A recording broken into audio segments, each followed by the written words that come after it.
우리 앞에서랑 같이 인사하겠습니다. 사랑하고 축복합니다. 사람들은 약한 것을 좋아하겠어요? 강한 것을 좋아하겠어요? 여러분들 강해지기를 원해요? 약해지기를 원해요? 강해지기를 원하죠.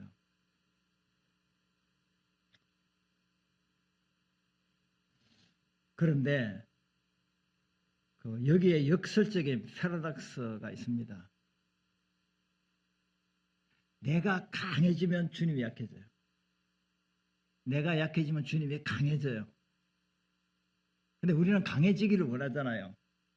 근데 무엇이 강해지기를 원하냐면 내가 강해지기를 원한다니까요. 내가 강해지기를 원해요.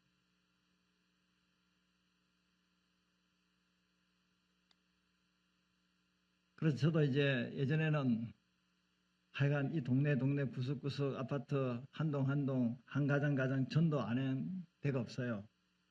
다 해봤는데 그럴 때 이제 저기 건국 우림 아파트 거기도 전도할 때 어떤 아저씨가 이렇게 이야기했습니다. 예수님 믿고 구원받으세요 라고 하니까 내 주먹을 믿습니다 이러더라고요. 주먹을 믿습니다. 그래서 제가 주먹으로 이 벽을 치면 벽이 부서지겠습니까? 선생님의 주먹이 부서지겠습니까? 말이 없더라고요.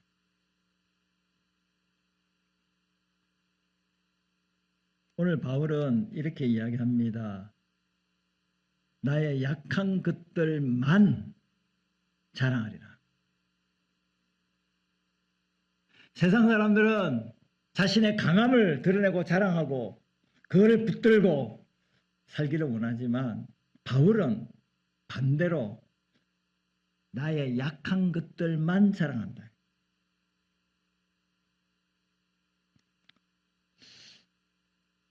이제 바울이 오늘 1절에 보면 무익하나마 내가 부덕불 자랑하는데 어떤 자랑을 하느냐 하면 오늘 2절부터 나오게 되는데 자랑은 무익한 것이다 라고 전제를 하고 있어요.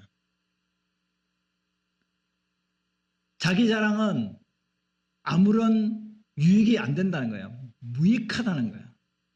그렇지만은 자랑을 하긴 하는데 무익하지만 어쩔 수 없이 부덕불 제가 물을 받겠습니다. 예, 어쩔 수 없이 부덕불 설교 중이지만 그리고 어쩔 수 없이 설교 중에 물 한 잔을 마시겠습니다. 우리 송 집사님이 찬양 연습하다 깜빡해서 물을 준비하지 않아서 물을 열심히 준비하러 갔다 왔기 때문에 제가 어쩔 수 없이 한 잔 마시고 시작을 하게 됐습니다. 그러니까 바울은 지금 자신의 복음을 증거해서 고린도 교회를 세웠고 고린도 교인들이 바울의 말을 듣고 복음을 듣고 신앙이 성장하고 있는 그 가운데 거짓 사도들이 들어와서 거짓 교사들이 자기들이 거짓 사도면서도 바울이 거짓 사도다라고 모함을 하고 그리고 바울을 몰아붙여서 바울이 이상한 사람이 되도록 비방하고 비난하고 그리고 교인들은 다 그런 건 아니지만 어떤 교인들은 거짓 사도 편에서 거짓 사도의 말에 유혹이 된 사람들이 있기 때문에 그 거짓 사도들 때문에 바울이 자기를 자랑할 수밖에 없다. 그런 의미에서 어쩔 수 없이 자랑은 무익한 거지만 내 자랑을 한번 해보겠다. 이렇게 1절에서 시작을 하고 있습니다. 그럼 어떤 자랑이냐면 주의 환상과 계시를 말하리라. 내가 그리스도 안에 있는 한 사람을 안다. 자기가 그 환상과 계시를 봤거든요. 그런데 제 3자를 이야기를 하고 있는 거예요. 내가 봤다 이렇게 이야기하지 않고 내가 어떤 한 사람을 안다. 자기를 두고 표현하되 3인칭 단수를 쓰고 있습니다. 그 사람을 내가 안다. 그 사람은 14년 전에 셋째 하늘에 이끌려 간 자라. 내가 이런 사람을 아노니 그가 셋째 하늘인 낙원으로 이끌려가서 말로 표현할 수 없는 말을 들었으니 내가 이런 사람을 위하여 자랑하겠으나 그러니까 바울은 지금까지 한 번도 이제 우리가 눈에 보이는 하늘은 스카이예요. 그리고 좀 더 올라가면 우주는 스페이스예요. 그 세 번째 하늘은 헤븐이에요. 헤븐, 거기에 하나님이 계신다는 거예요. 천국이라는 거죠. 근데 그 셋째 하늘에 올라갔는데 그 셋째 하늘에 올라가서 하나님과 대화한 그 말할 수 없는, 말로 표현할 수 없는 그거를 내가 몸으로 가서 하나님을 만났는지 몸은 이 땅에 있고 영으로 가서 만났는지 나는 잘 알지는 못하지만 어쨌든 나는 14년 전에 하나님의 환상과 계시를 통하여 천국에 갔다 왔다라고 이야기를 하고 있습니다. 그러면 바울이요 14년 전 이야기를 하고 있어요. 한 번도 14년 동안 자기가 천국에 갔다 온 말을 안 했어요. 근데 여기에 와서 14년 동안 침묵하고 있던 그 천국 본 이야기를 하고 있다는 사실이에요. 거짓 사도들 때문에 그래요. 내가 참 사도다. 하나님의 인정하는 내가 천국까지 간 참 사도다. 거짓 사도들은 자신들은 환상과 계시를 못 봤다. 그런데 봤다고 거짓말하고 있다. 그들은 믿을 사람이 아니야. 근데 나는 정말로 천국을 본 사람이야. 주님이 나를 그렇게 인정한 사람이야. 나를 믿어. 내가 참 사도야. 그런 이야기를 자신의 사도성을 변호하기 위해서 부득불 무익한 자기가 천국 본 이야기를 자기 자랑을 할 수밖에 없었다라는 이야기를 하고 있습니다. 그러면서 무슨 이야기를 하고 있냐면요. 나를 위하여는 이런 천국 간 이야기를 한 것이 아니라 약한 것들 외에는 자랑하지 아니하리라. 할렐루야. 저와 여러분들이 만약에 천국 갔다 또 지옥 갔다 내가 본 천국 푸시콜레 다 가짜지만 뭐 천국과 지옥 갔다는 사람은 다 주관적인 거죠. 내가 가서 봐는 거니까. 뭐 성경에도 천국 지옥은 이야기하고 있지만 그건 객관적인 것이 아니니까 진짜 봤는지 진짜 안 봤는지 그건 모르니까. 그런데 만약에 우리가 내가 천국 가서 주님과 대화하고 왔다 그러면 자랑하겠어요? 안 하겠어요? 근데 그 자랑이 포인트가 하나님의 영광에 있을까요? 내가 이래봐도 내가 기도 엄청 많이 하는 사람이기 때문에 기도하다가 입신해가지고 천국 갔다. 너도 나처럼 금식하면 기도 엄청 해봐라. 그럼 입신해서 천국 갈 수 있고 하나님 볼 수 있다. 내가 이만큼 금식하고 기도하는 사람이야. 천국 본 이야기가 주님 만난 이야기가 핵심이 아니고 내가 영적으로 대단한 사람이야 라는 것을 자기를 드러내려는 의도가 있다는 거죠. 근데 바울은 그렇게 하지 않았다는 거예요. 왜 그런가? 6절에 보니까 내가 만일 자랑하고자 해도 어리석은 자가 되지 아니할 것은 내가 참말 내가 진짜 거짓 사도처럼 경험하지 못한 환상과 계시를 이야기하는 게 아니고 실제로 내가 경험한 걸 이야기해 참말을 하기 때문에 나는 어리석은 자가 아니야. 진실한 자야. 그러나 누가 나를 보는 바와 내게 듣는 바에 내가 그런 계시를 보고 천국 갔다는 그 이야기를 듣고 사람들이 나를 지나치게 생각할까 두려워해서 내 자랑을 그만두겠다라고 이야기하는 거예요. 엄청난 것을 실제로 경험했음에 불구하고 14년 동안 침묵 지키다가 사도성 변화하기 위해서 이야기하는데 그렇게 말하는 것도 내가 이제 그만둔다. 왜? 사람들이 나를 대단한 사람으로 우러러보고 사람들의 초점이 나에게 맞춰질까 두렵다. 그래서 내 자랑 이제 그만한다라고 이야기를 하고 있다는 사실이에요.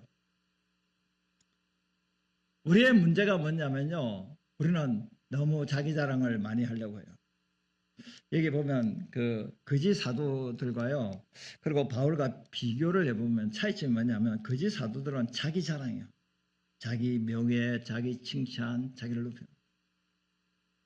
이거는 우리가 낮은 자존감을 가지라는 이야기를 하는 것이 아니에요. 우리가 높은 자존감을 가져야 되죠. 그게 아니고 하나님 없이 자기가 영광을 다 받으려고 그러는 거예요.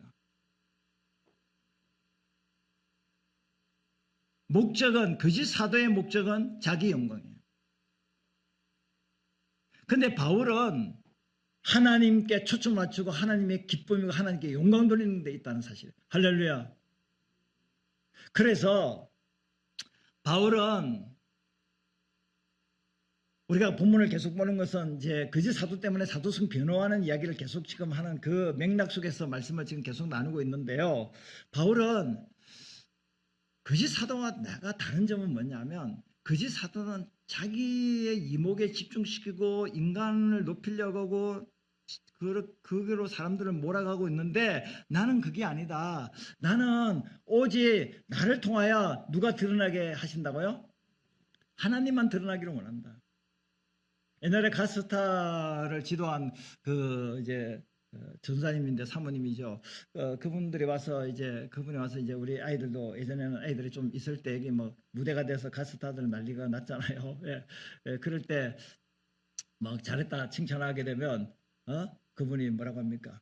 받아서 이렇게 받아서 주님께 애들도 이제 훈련을 받아서 야 정말 너무나 율동무용 너무 잘한다 찬양 잘한다 그러면 받아서 누구에게요?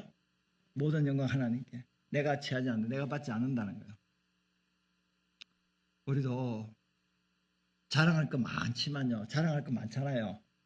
근데 내 자랑하지 마시고 누구 자랑이요? 하나님 자랑하세요. 저는 때때로 이제 기도할 때 그렇습니다. 하나님, 제가 뭐 자랑할 게 뭐 있습니까? 학벌이 있습니까? 뭐 출신 성분이 좋습니까? 예, 그리고 뭐 또 돈이 많습니까? 뭐 여러 가지로 그런 것들을 비교해 보면 그러니까 내가 자랑할 만한 구석이 없습니다. 자랑할 거리가 하나도 없습니다. 그래서 나는 자랑할 수도 없습니다. 그렇게 가끔 혼자 독백하면서 하나님 앞에 기도할 때 있는데요. 그럼에도 불구하고 나도 모르게 그죠? 나보다 못한 사람들 앞에 좀 잘난 척 할 수도 있겠지요. 그런 것들이 다 자기를 드러내려고 하는 그런 마음은 우리가 신앙인이 가지지 말아야 될 마음이다. 그리고 바울은요. 육체의 가시가 있습니다. 이 육체의 가시가 주는 유익이 있어요. 자, 그러면 왜 바울에게 육체의 가시가 있었고 그 가시가 그에게 유익이 되냐면요.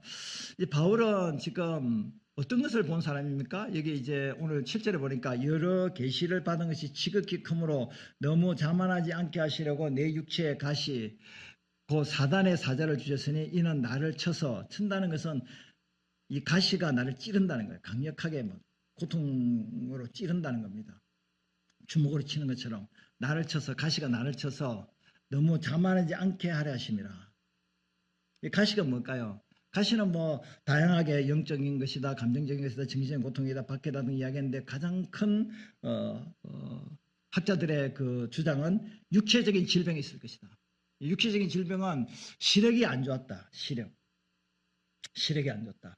그리고 또 뭐 간질이 있었다. 뭐 또 그러니까 시력은 또 안질도 되고 간질도 있었다. 뭐 두통이 심했다 등 여러 가지 육체적인 신체적인 어떤 결함이 있었다라고 많은 학자들이 이야기를 하고 있습니다. 어쨌든 바울에게 이런 엄청난 그 계시가 주어졌지만 그런데 바울에게 또 뭐가 있었다고요?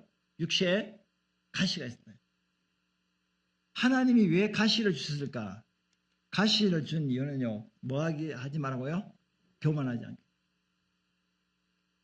사람들은 다른 사람과 비교해 볼 때 뭐 재능이나 은사나 능력이나 대단한 거 있으면 자기도 모르게요. 목에 기부스를 하게 됩니다. 목에 기부스를 어떻게 해야 돼요? 풀어야지. 따라합시다. 목에 기부스를 풉시다. 기부스. 근데 누구나 다 목에 기부스를 하려고 그래요. 어느 날 나도 모르게 기부스를 해요. 언제 기부스를 해요? 내가 잘 될 때, 내가 강해질 때, 있을 때, 나도 모르게 영적인 교만이 굉장히 큰 교만이잖아요. 영적인 교만. 물질적인 어떤 세상적인 어떤 것도 많이 가지고 있으면 교만해지거든요. 정말 돈 있으면 교만해져요. 권력을 가지면 나도 모르게 교만해지기 시작해요. 왜 전부 다 모든 사람들이 내가 그냥 딱 지나가면 전부 다 그냥 태극기 흔들고 막 그냥 전부 다 뭐 고개 숙이고 큰절하고 임금님 행차하십니다 하면 다 그러잖아요. 예? 장군이 뜨면 전부 다 도회를 하잖아요. 쫙 서서 받들어 쫙 그죠? 우로 봐서 쫙 보고 그러잖아요. 와 얼마나 대단합니까? 예? 돈만 있으면 굴실굴실 거리죠. VIP로 막 그냥 탁 모시고 막 예? 야, 사람들이 주변 환경이 나를 교만하게 만드는 거예요. 스스로도 교만기가 있지만 주변 환경이 있는 사람에게, 권력 있는 사람들에게, 사람들이 구실구실하고 하다 보니까 뭐가 있는 사람처럼 이렇게 자기도 모르게 교만해질 수 있어요. 바울이 천국을 봤을 때, 주님과 대화하는 그런 것들을 경험했을 때 바울이라고 교만하지 않을 수 있겠습니까? 자신을 할 수 없죠. 그래서 고난이 온 겁니다. 그것이 육체의 가시예요. 가시. 그래서 육체의 가시를 통하여 어떻게 바울을 만들려고 한다고요? 겸손하게 만들기 위해서. 교만하면 그 교만한 자를 누가 대적하시는지 아세요? 하나님이 대적하세요. 섭벌천이라는 유명한 부흥사, 유명한 그 설교자는요, 이렇게 얘기했어요.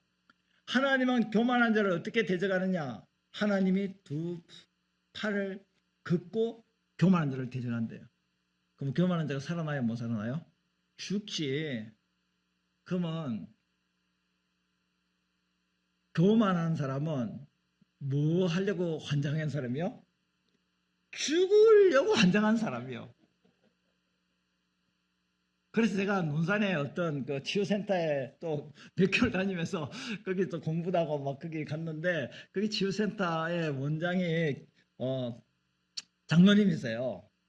근데 이제 거기 가면 이제 이 정도 이 반만한 그 이제 서재실이 있는데, 거기 이제 에어컨 앞에다가 빨간 글씨로 이렇게 그 종이로 붙여놓은 게 뭐냐면 교만은 독약이다 이렇게 적어 놨더라고요. 아마 그분이 이제 교만하면 교만기가 좀 들어와서 그렇게 하는지 몰라도 어쨌든 그래서 하나님께서요 야곱이 처음에는 그 굉장히 간사한 자고요, 속이는 자고요, 이제 이삭의 쌍둥이 아들이 이삭의 쌍둥이 아들이 야곱과 요셉이 야곱과 에서였잖아요.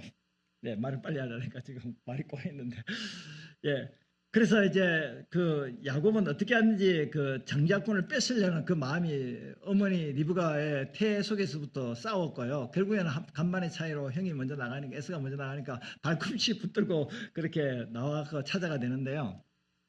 그러니까 어떻게 하든지 간에 그 형의 장자권을 뺏으려고요. 그러니까 형이 이제 그 사냥하고 돌아오고 시장하니까 동생이 그때 야곱이 팥죽을 쓰고 있으니까 야 팥죽 좀 줘. 그러면 팥죽 한 그릇 주면 되잖아요. 형, 그 장자권 나한테 팔아, 팥죽 한 그릇. 그러면 장자도 망령된 사람이라 장자권을 중요하게 여기지 못하고, 알아서 뭐 장자권 뭐 별 뭐 크게 그 장자권이 상당히 중요하거든요. 왜냐하면 재산의 두 배를 받고요. 그리고 아버지의 그 전기를 이어받아서, 아버지의 그 능력을 이어받아서 가문의 대를 이어가야 될 자가 장자거든요. 굉장히 소중한 거거든요. 근데 팥죽 한 그릇 에서는 팔아버려요. 또 야곱은 그 간사하게 그 팥죽 한 그릇 주고 사요. 그리고 또 그 아버지는 이제 이삭은 형을 좋아해요. 사냥하고 그러니까. 근데 리브가 엄마는 또 이제 야곱을 굉장히 또 사랑해요. 그래서 그 에서를 하는 그 야곱 그 이삭이 축복하기 위해서 사냥해 오라 그러니까 이삭이 막 사냥하니까 야곱이 사냥하러 갔어. 그 틈에 야곱이 형으로 변장해 가지고 아버지한테 가서 축복 다 받아내요. 그 형이 열받았어요. 그래서 이 간사하고 이 깨만한 이 야곱이 도주하게 됩니다. 30년 20년 동안 눈붙일 겨를 없이 고생하다가 이제 물론 이제 금이 환영하게 되죠. 수많은 이제 그 양과 소를 얻고 또 부인도 얻고 자식도 얻고 돌아오게 되는데, 돌아올 때 형이 400명 군사를 그러고 죽이려고 그러니까 야곱이 이제 큰일 났습니다. 그러니까 야복 강가에서요 기도합니다. 천사랑 실험해요. 그래서 천사를 이깁니다. 그러면서 한두 배가 부러져요. 그때 야곱의 이름이 뭐로 바뀔까요? 이스라엘로 바뀌게 돼요. 지금 이스라엘 나라 이름으로 바뀌게 돼요. 그래서 야곱아 야곱아이라고 부르는 거는 이스라엘 나라를 부르는 것과 똑같은 명칭으로 그렇게 사용할 수 있습니다. 어쨌든 야곱이 고난을 통해서 이스라엘로 바뀌어지는 겁니다. 그러니까 육신적인 신앙의 사람이었는데 영적인 사람으로 그 야복 강가에서 기도함으로 천사 실험하면서 변화되게 되어서 이름이 야곱에서 이스라엘로 바뀌어졌다는 거예요. 이 고난이 주는 유익이에요. 그리고 다윗은 시편 119편 67절에 고난 당하기 전에 내가 그릇 행하였더니 이제는 주의 말씀을 지키나이다. 이것이 고난이 주는 유익이에요. 여러분 가운데 지금 어떤 고난을 겪고 있습니까? 그 고난이 가시예요. 고통이 가시예요. 우리가 기도할 제목이 가시가 될 수가 있거든요. 굉장히 힘들어요. 근데 왜 고난을 주셨을까? 이유가 있을 거 아닙니까? 이유가. 나를 낮추기 위한 고난일 수도 있고요. 내가 교만하니까.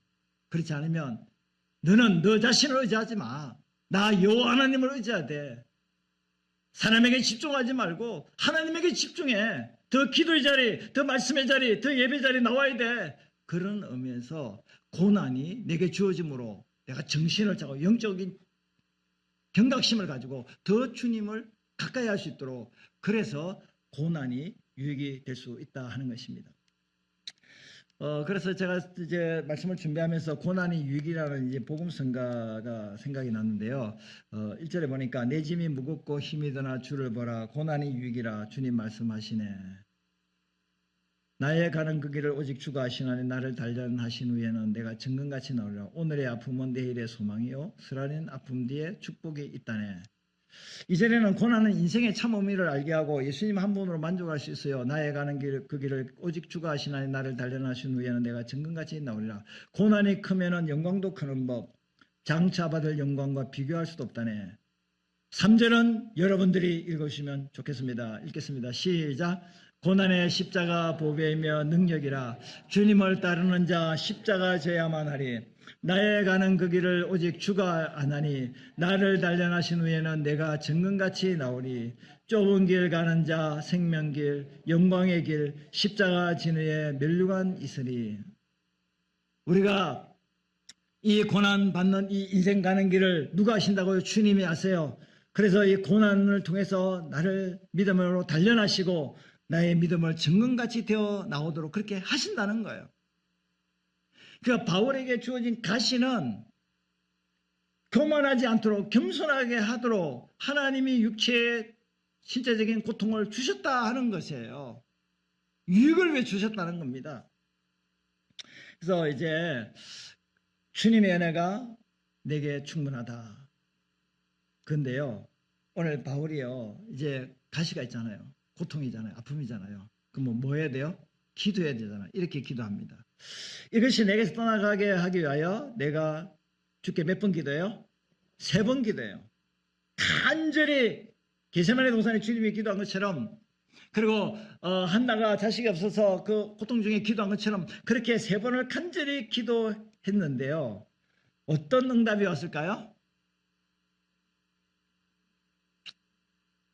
지금 기도에 깊은 잠에 빠지신 분도 계시는데 주님과 만나기 위해서 나에게 이르시기를, 나에게 이르시기를, 이런 응답이 왔어요. 내 은혜, 하나님의 은혜가 네게 족하다. 지금 가시 빼달라고 그러는데 가시는 안 빼주고 하나님 말씀하기를 내 은혜, 주님의 은혜가 네게 족하다. 이 가시 그 은혜다. 여사람하고 같이 좀 인사하겠습니다. 가시가 은혜입니다.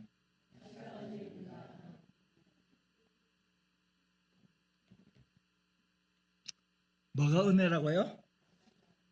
큰일 나버렸네. 가시가 무슨 은혜야? 가시는 빼버려야지 시원하지. 가시가 손톱에 찔리면 그건 성가시기에도 뭐 힘들고 아픈데 뭔 가시가 뭔 은혜라고. 아이고.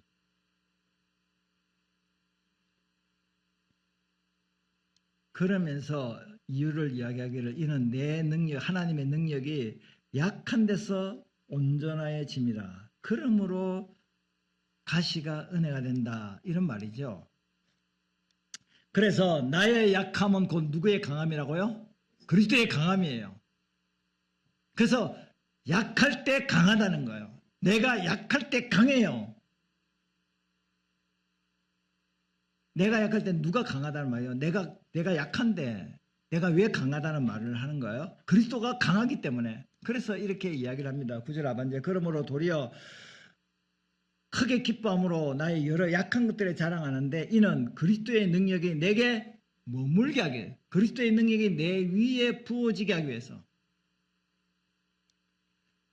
그러면 10절에 그러므로 내가 그리스도를 위하여 약한 것들과 능력, 궁핍, 박해, 공고를 기뻐하노니 이는 내가 약한 그때 뭐라고요? 강함이라. 지금 가시 때문에 너무 고통스럽고 힘든데 그 가시가 기쁨이라는 거예요. 가시가 강함이라고 이야기를 하는 거예요.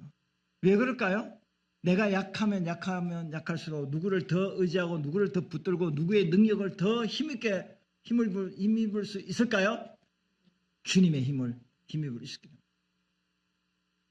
그러니까 참 이 신앙생활은요 왜 힘드냐면요 일반 사람들이 생각하는 상식을 깨는 것이기 때문에 힘들어요. 너무나 역설적이에요.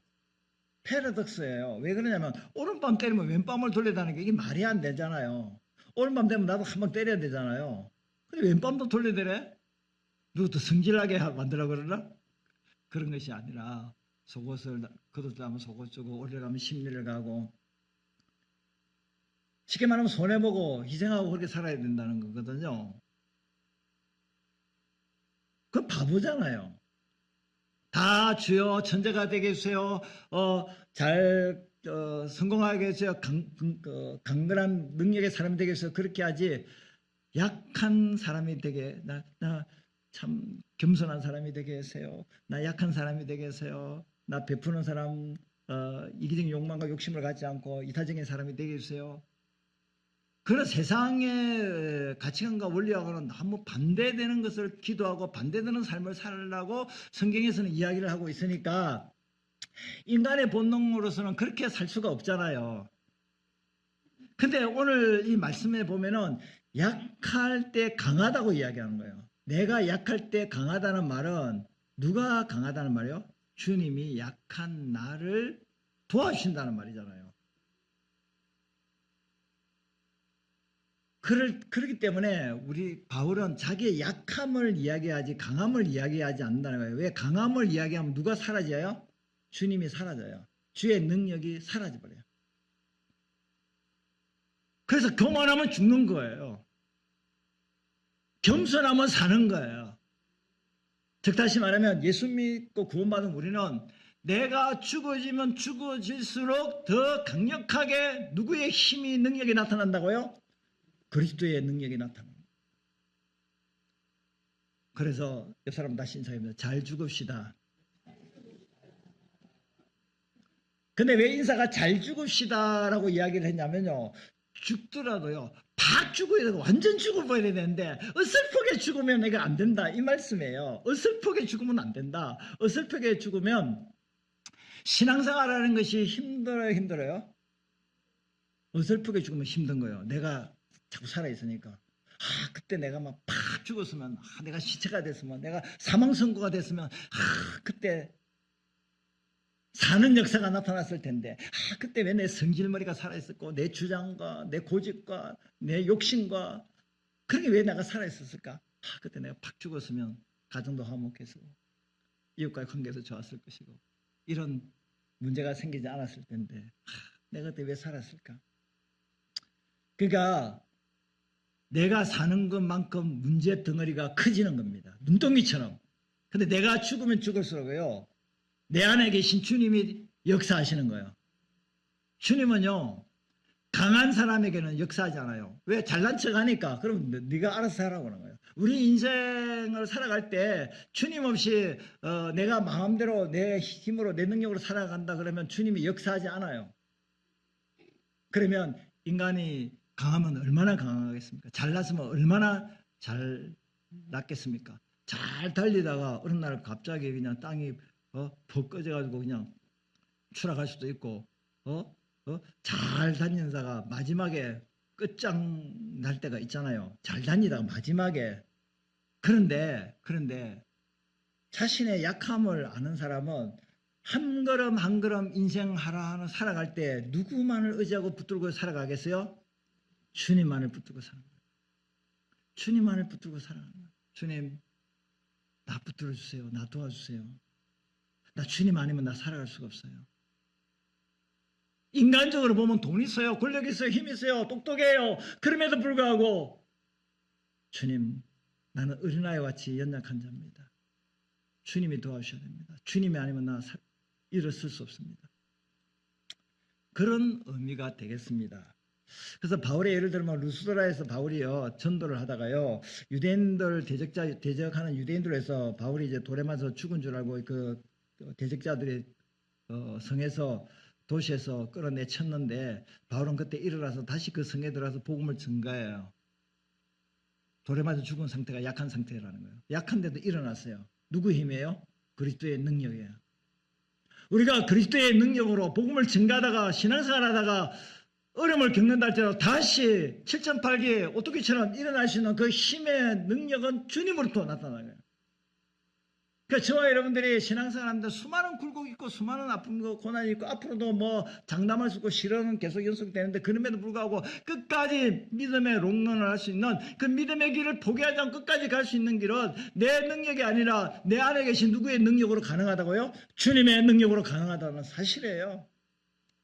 그리고 빌립보 감옥에 가셨을 때도 이제 그가 이제 귀신을 쫓아내므로 그 귀신 들린 그 주인인 상관이 이제 옷을 벗기고 뭐 매로 치고 뭐 이렇게 함으로써 결국에는 깊은 옥에 가두고 발이 착고에 차였지만 그러나 그 가운데서도 바울과 실라는 기도하고 찬송했다.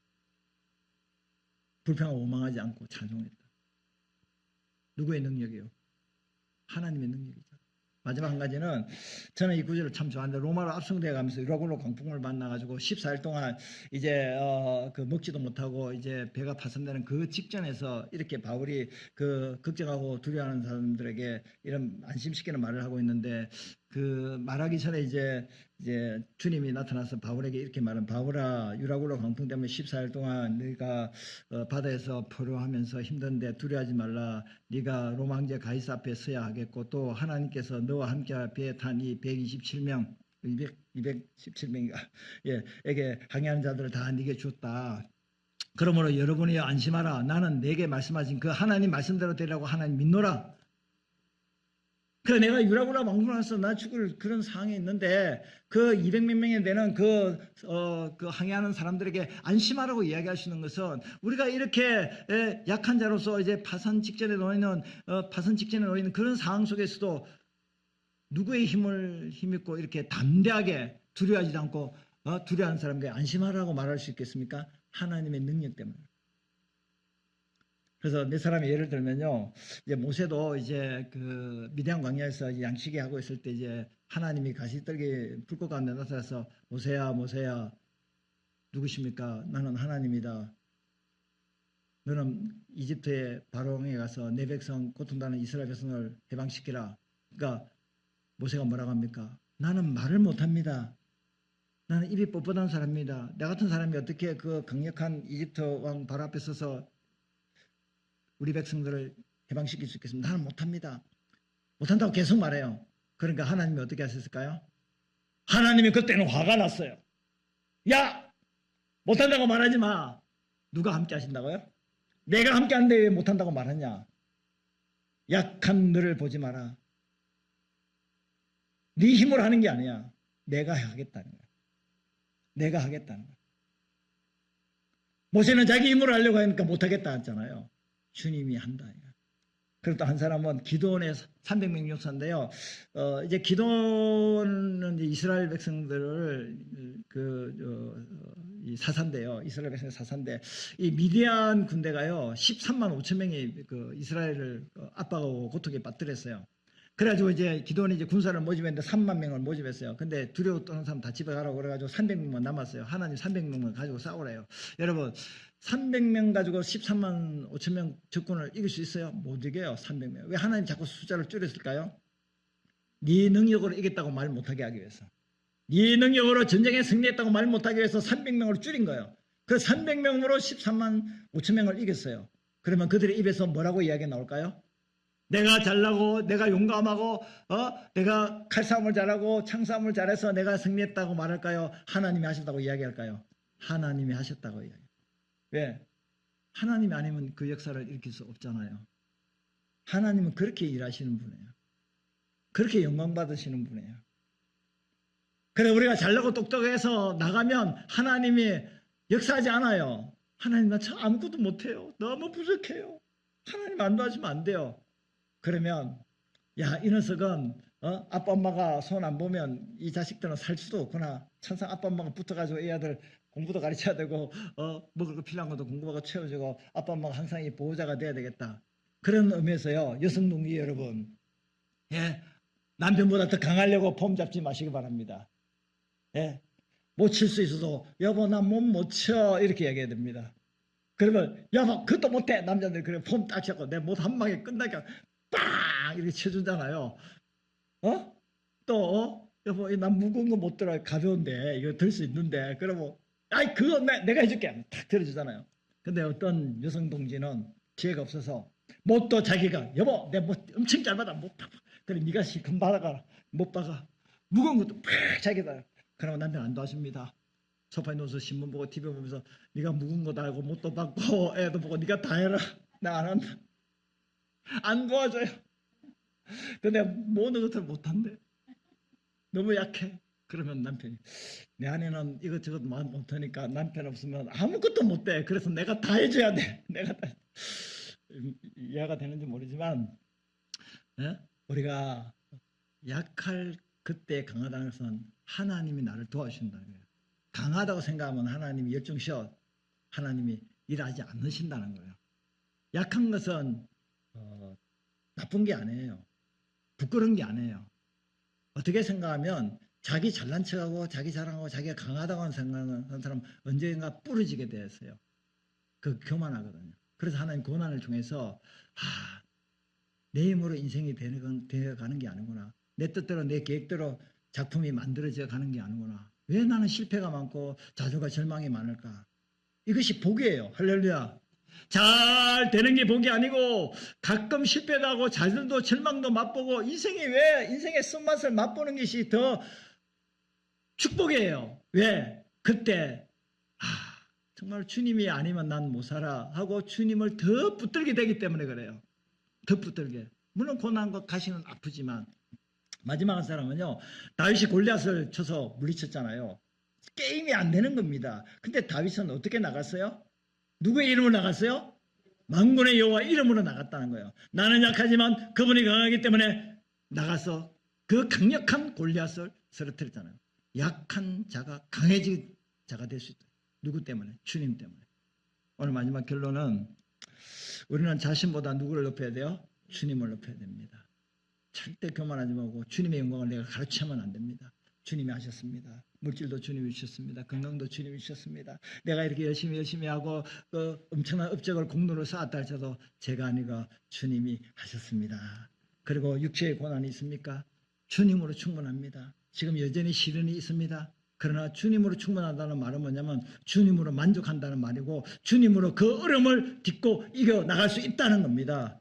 그래서 우리는 시련 속에서도 주님의 은혜와 능력을 얻을 수 있는 그런 하나님의 자녀임을 알고 고난이 오고 시련이 올 때도 절대 낙심하지 말고 그때 주님을 찾을 때고 주님이 역사하실 때다. 그런 기대를 가지고 소망 가운데 승리할 수 있는 저와 여러분들이 되어야 될 줄로 믿습니다.